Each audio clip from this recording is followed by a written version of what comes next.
नमस्कार। आज हम आपको विशेष खबर में बुंडू के अनुमंडलीय अस्पताल के एम्बुलेंस की स्टोरी दिखाने जा रहे हैं।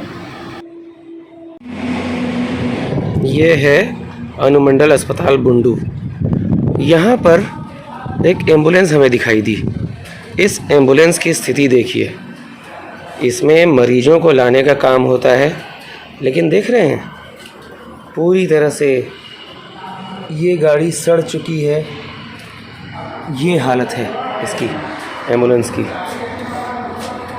और इसके चारों तरफ हम लोग घूम कर देखते हैं। एक बड़ी चीज़ आपको दिखाने जा रहे हैं। ये एम्बुलेंस है, लेकिन इसमें नंबर प्लेट कहीं दिख रहा है आपको? इसमें नंबर प्लेट ही नहीं है। बिना नंबर की एम्बुलेंस जिसकी हालत आप देखिए। दरवाजे सड़ चुके हैं, हालत ख़राब हो चुकी है, नंबर प्लेट नहीं है। बिना नंबर की एम्बुलेंस चलती है यहाँ। इसमें मरीजों को लाने की व्यवस्था है और ये स्थिति है। इसके दरवाजे हर जगह गल गई है एम्बुलेंस। ये देखिए स्थिति। इसमें साइड मिरर भी नहीं है, रियर व्यू मिरर, कि अगर पीछे से कोई गाड़ी आ रही है उसको ड्राइवर देखेगा कैसे। सरकारी विभागों की ये स्थिति, जब सरकार के अधिकारी कर्मचारी ही उदासीनता के साथ रहेंगे तो यहाँ मरीजों का इलाज कैसे होगा? क्या किसी आकस्मिक स्थिति में इस एम्बुलेंस को कहीं ले जाया जा सकता है? एक बार फिर से आपको दिखाते हैं इसके पीछे की स्थिति। ये देखिए पूरी तरह से गल चुका है।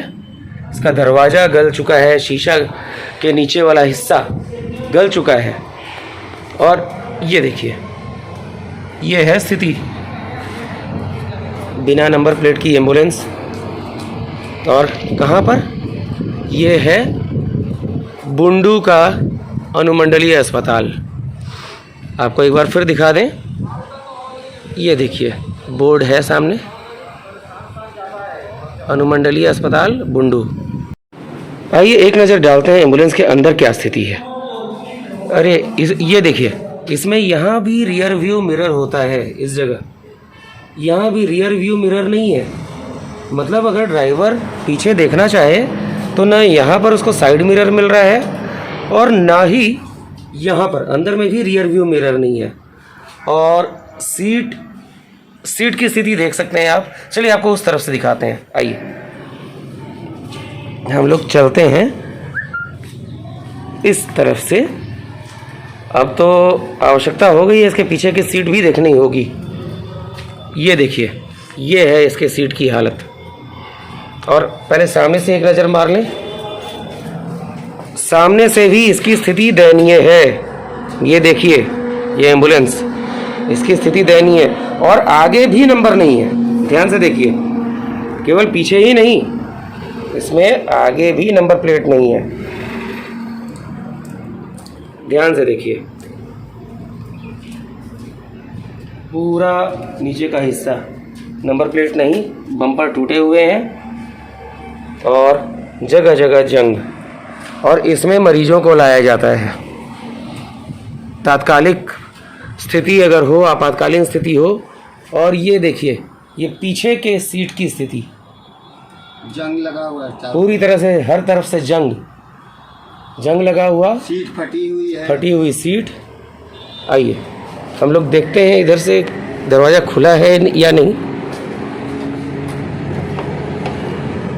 ये तो खुला हुआ तो नहीं दिख रहा है। ये खुला हुआ है क्या? पता नहीं। लॉक है, नहीं खुल रहा है। नहीं खुल रहा है। किसी तरह की सुविधा नहीं है यहाँ पर। तो ये देखिए, यहाँ से आपको दिखाने की कोशिश करते हैं। और ये देखिए, इस पर मरीजों को लाया जाता है, इन सीटों पर। पूरी तरह से ये देखिए, ये है स्थिति। दरवाजे की स्थिति भी देख लीजिए। पीछे से खोल रहे हैं तो खुल नहीं रहा है। इसका दरवाज़ा भी नहीं खुल रहा। चलिए अब प्रयास करते हैं, पता करते हैं कि अंदर कोई है अधिकारी जो इसके बारे में कुछ बताएं या नहीं, क्योंकि इस अस्पताल में आने के बाद अभी तक तो अस्पताल का कोई अधिकारी नज़र नहीं आया है। हमने पता भी करने की कोशिश की लेकिन किसी अधिकारी से भी बात नहीं हो पाई। यहाँ पर कुछ अधिकारियों के नाम हैं सूचना पट पर, परंतु उसमें कुछ अधिकारियों के नाम के आगे सफ़ेद रंग लगाया हुआ है। जी बताइए।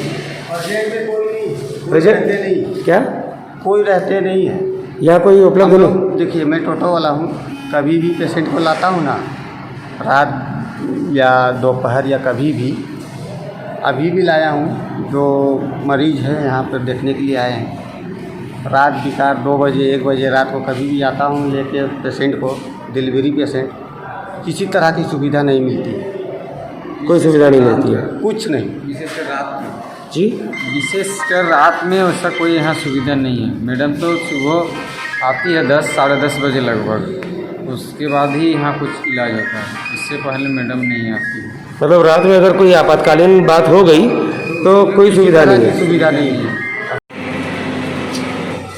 अब गाड़ी लगता है बाहर जाने वाली है और आइए हम देखते हैं गाड़ी कैसे क्या स्थिति में जाती है।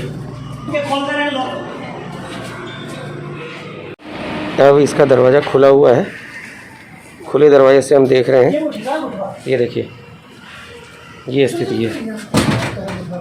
और हमने जिन पदाधिकारी से बात करने की कोशिश की अभी तक तो बात नहीं हो पाई है, फिर से प्रयास करते हैं। वो मैडम जी जो हैं वो आगे बढ़ गई हैं, अब लगता है ये गाड़ी जाने वाली है, देखते हैं कि इस गाड़ी की क्या स्थिति है।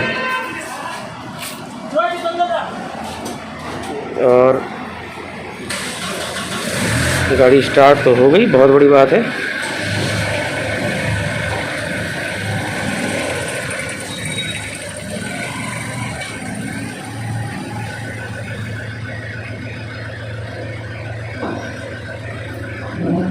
अब ये गाड़ी पीछे की ओर जा रही है।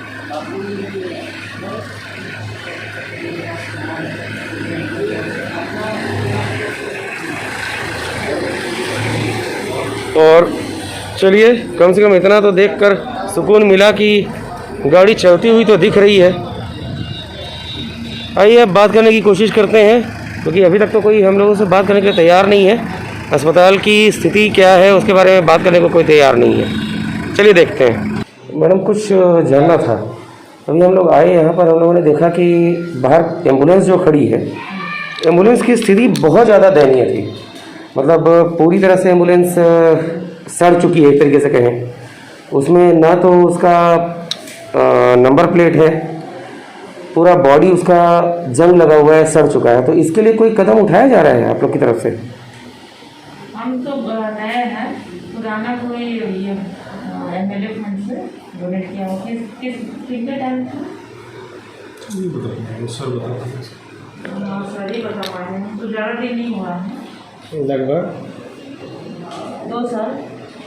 2 साल हुआ है। तो कोरोना में ही तो हम लोग का इधर कुछ ध्यान ही नहीं देता है, कोरोना वो तो ठीक है, लेकिन 2 साल हो गया और आप नए बोल रहे हैं। 2 साल में तो लोग को ट्रांसफ़र कर दिया जाता है। नहीं, कौन डोनेट किया हुआ है वो? नहीं, डोनेट वाली बात नहीं, लेकिन एम्बुलेंस की स्थिति और नंबर प्लेट के बिना। और सबसे बड़ी बात है कि यहाँ सार्वजनिक शौचालय नहीं है। मान लीजिए महिला वार्ड में महिला लोग के लिए, अगर उसके साथ पुरुष है तो उसके लिए नहीं, मेरे लिए तो दूसरा ये ट्रॉमा सेंटर था ना, उसका डिजाइन किया हुआ है। हाँ। अनुमंडल का डिजाइन नहीं है। अच्छा, तो वहाँ टूटने लगा तो फिर अचानक आनंद फानंद में यहाँ शिफ्ट कराए। हाँ। ये हॉस्पिटल खुला हुआ कितना दिन हो गया? 2-3 साल। 3 साल में मतलब सार्वजनिक शौचालय का भी प्रावधान नहीं किया गया, जब इसको ट्रॉमा से हटा के सार्वजनिक तरीके से कर दिया गया। अभी सर आएंगे तो नंबर प्लेट वगैरह लगाना तो कम से कम एक ज़रूरी चीज़ है। वो तो सर ही बता पाएंगे। चलिए, आपका शुभ नाम? अमीना। अमिता जी, ठीक है। एक जगह सेटअप रहेगा ना, तो वो जैसे दूसरे ब्लॉक में है तो वो काम अच्छा होगा। आधा वहाँ ओपीडी चल रहा है, आधा हॉस्पिटल यहाँ। इसके बाद हमारी मुलाकात प्रभारी उपाधीक्षक डॉक्टर विजय प्रसाद से हुई, आइए सुनते हैं उन्होंने क्या कहा। ये हमने अभी अस्पताल के बाहर एम्बुलेंस खड़ा देखा। यहाँ का जो एम्बुलेंस है उसकी स्थिति बहुत दयनीय है। हर जगह उसके दरवाजे वगैरह सड़ गए हैं, जंग लग गया है, सीटें फटी हुई हैं। तो इसके सुधार के लिए, इसकी व्यवस्था के लिए अस्पताल की ओर से क्या किया जा रहा है? जी हाँ, एम्बुलेंस जो हम लोगों की है वो काफ़ी पुरानी है और जर्जर अवस्था में है। वो अब उसका रिपेयरिंग होना भी अब संभव नहीं है उसमें, जिस कंडीशन में है वो। उसके लिए हम लोगों ने नए एम्बुलेंस की मांग की है और उम्मीद है कि जल्द ही एक आध महीने के अंदर में, जैसा कि हमको बताया गया है, मिल जाएगा हमको नया एम्बुलेंस।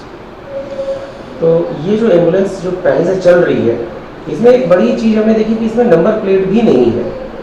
तो क्या ये बिना नंबर प्लेट के ही चलती रही है? ये बहुत पहले से विधायक, जो भूतपूर्व विधायक यहाँ के थे, उन्हीं के द्वारा दिया गया था। तो हम तो जब से हैं तब से इसी स्थिति में देख रहे हैं। नंबर प्लेट तो इसमें कभी नहीं था, शुरू से ही नहीं है। पूर्व विधायक बोले तो गाड़ी का कितने साल हो गया होगा अनुमानित? करीब 12-13 साल से ज़्यादा ही हो गया। एग्जैक्ट हम नहीं बता पाएंगे, लेकिन इतना हो गया। अगर मान लीजिए 12-13 साल आप बोल रहे हो, वैसा भी तो गाड़ी का रख रखाव में ध्यान नहीं दिया गया, जितना वो कंडम स्थिति नहीं, चूँकि एम्बुलेंस एक एम्बुलेंस रहने पर काफ़ी पहले, अभी तो क्या हो गया है कि 108 की सुविधा हो गई है, तो उससे जनता का काम चल जाता है और सभी काम हो जाते हैं उससे। लेकिन एम्बुलेंस चूँकि बहुत पुरानी हो गई है, तो इतना में तो थोड़ा सा उसको, अब जर्जर टूट गया है, अब ये हो गया है, तो बनाने की स्थिति नहीं है। उसको बना के ही किसी तरह से उसको चलाया जा रहा है। तो देखा आपने, यहाँ के चिकित्सा उपाधीक्षक भी एम्बुलेंस के मामले में अपनी लाचारी दिखा रहे हैं। अब ऐसी स्थिति में सोचिए क्या होगा यदि इस एम्बुलेंस के साथ कोई हादसा हो जाए, क्योंकि इस एम्बुलेंस की स्थिति तो आप देख ही रहे हैं। ब्यूरो रिपोर्ट, विशेष खबर।